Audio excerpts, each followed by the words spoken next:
What is one moment in your life you thought could only happen in a movie? 1. I started a new job and showed up early and the place was locked. Called and a very pretty woman came and opened the door for me. We chatted for a while and waited for my trainer to show up. Her last name was Italian and I wanted to impress her with my language skills, so I asked about her last name and we started chatting about Italy. She told me she had lived in Rome. I joking told her I thought Rome was a city of old buildings and feral cats. I had lived in Florence and proclaimed it was the superior city. Her response was Florence was a city full of fat tourists and failing artists. She was pretty and had game. Needless to say, I was interested. At that moment my trainer showed up and I had to start my first day of work. I finished early and walked by her office, and before I left for the day I popped my head in and said, "Listen, you love Rome. Me not so much. I love Florence. You not so much. Why don't we split the difference and have our honeymoon in Umbria so we will both be happy?" I have no idea why I said it. The line just came to me. Had no idea what her situation was or if she was into me. 3.5 years later we celebrated our honeymoon in Umbria. I asked my wife to marry me the first day I met her. 2. So I have been dating this guy for 8 years now. He is my family friend, my first crush, then my first love, my first boyfriend and my first everything. Me and his sister are best friends. Even though our families knew each other for so long,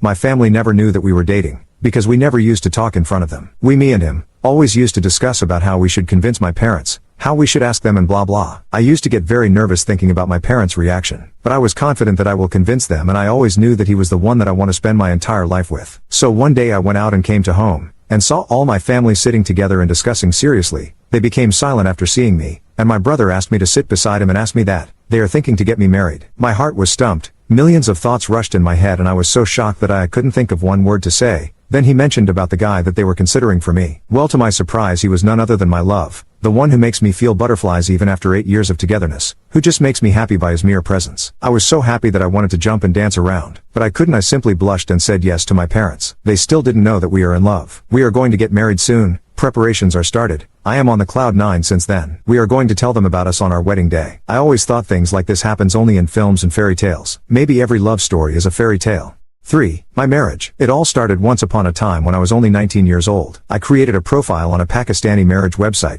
to see possible suitors. It was just for curiosity, as obviously I felt too young to get married. The first interest I received was from a cute boy living in Pakistan. I did like his profile, so I messaged him. "Yumna, what does that name mean?" was the first thing he asked me. He had never heard it before. "It means blessed," I replied. Like this, we soon got to know each other. He was 7 years older than me and lived far away as I was living in the States. Slowly, I stopped talking to him because I didn't want to waste time or lead anyone on when I was clearly not looking to get married. We both wished each other well and stopped chatting. I did, however, add him on LinkedIn only because I knew him. But besides that, we had zero communication. Fast forward 6 years later, and as a single 25-year-old woman, I stumbled across his profile ID as I was checking emails on LinkedIn. I saw that he was no longer living in Pakistan. I popped him a message. "Hello, how are you?" I did not expect a reply, but he replied a simple, "Doing good, you? Cheers." After that we chatted a little and added each other on Instagram. I noticed he was alone in all of his photos, suggesting that he was still single. He also took notice that I was single. In 3 days, only 3, we committed to get married. And after 3 months, we did get married. We just clicked is all I can say. My mother knew of him before and laughed, saying,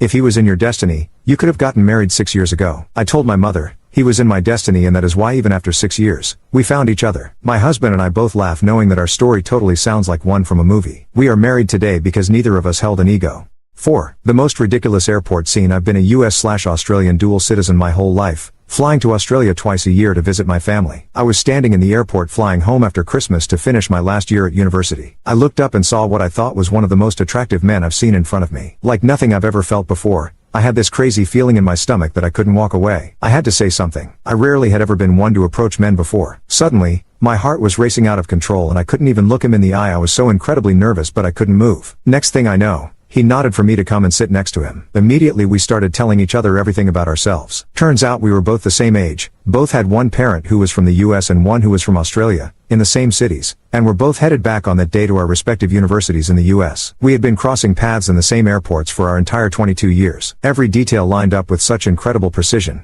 It genuinely scared me. We stayed with each other until my sister literally dragged me on the plane with me yelling back, "I'm coming to New York." The whole 13 hours home I couldn't sleep. We both knew. 1 month later, I flew from Dallas to New York to meet him again. We spent the next 6 months flying between Dallas and New York every few weeks. After graduating, I now live in New York City with him. 5. I go to a restaurant to eat my lunch on a daily basis from the office, and even on weekends. I see a boy waitering at the table. He is then only one who waits. It's a small restaurant but serves food beyond imagination. So there's ton of people who flock together there all of a sudden, and it becomes difficult for that boy to manage. He may be 18 or 20 years old. Story starts when I first stepped into the restaurant and ordered the food and patiently waited for it to come, and it took ages to come. But the taste was so good that it made me forget the delay. But what I didn't forget was the boy running around at every table and people calling him names like Chatu, Baya, Oi, hello, etc. And while he served me, he thanked me for waiting patiently and not getting angry. I was impressed. I asked his name and he told Manoj. From the next time I made sure I'm going to call him by his name, and I asked myself, what should I call him? Manoj Baya? I pondered for a while, and the next day I called him Manoj Ji, Kia Aap Mujhe Ye Ek Rajma Chawal La Ke Denj? Manoj Ji, could you please bring me 1 plate of Rajma Chawal? He looked at me for a minute and smiled, and my order was ready in 5 minutes. I felt happy. He felt happy. But that's not the moment which was filmy. There was something much more filmy than this. I was on a vacation and returned after a month, and there was a change. Everyone in that restaurant started calling him Manoj Ji, and the moment I landed into the restaurant, he came and gave me a chocolate he brought for me a month back and gave me, saying, "Thank you ma'am, East Jada English Nai Ata." Thank you ma'am. I don't know much English than this. I hugged him and a tear trickled down. I don't know why he said he doesn't know English, or maybe he wanted to thank me in English and say a few words. He felt respected because people called him by his name, which he felt was started by me. I thank him for giving me that honor.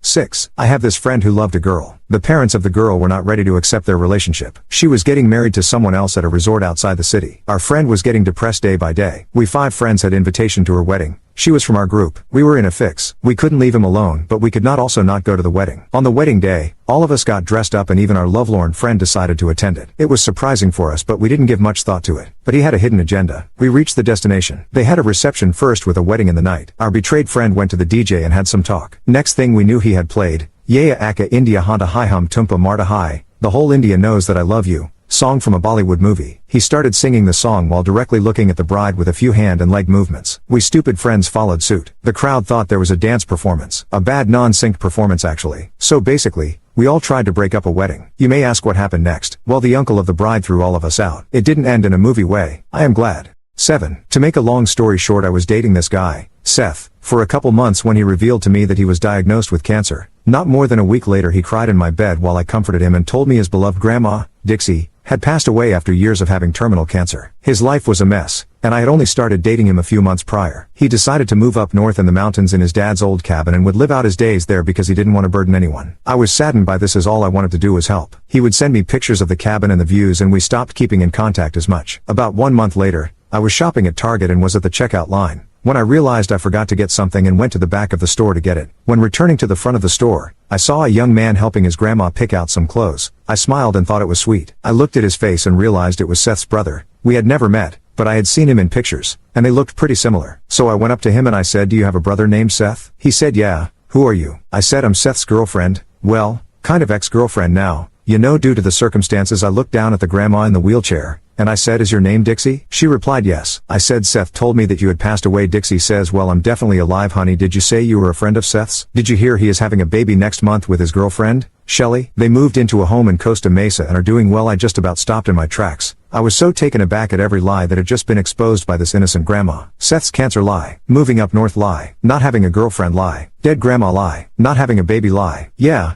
That whole situation in Target was something I would have only thought would happen in movies. He happened to work at the Sprouts in the same shopping center, and I confronted him minutes later in the parking lot and he had nothing to say.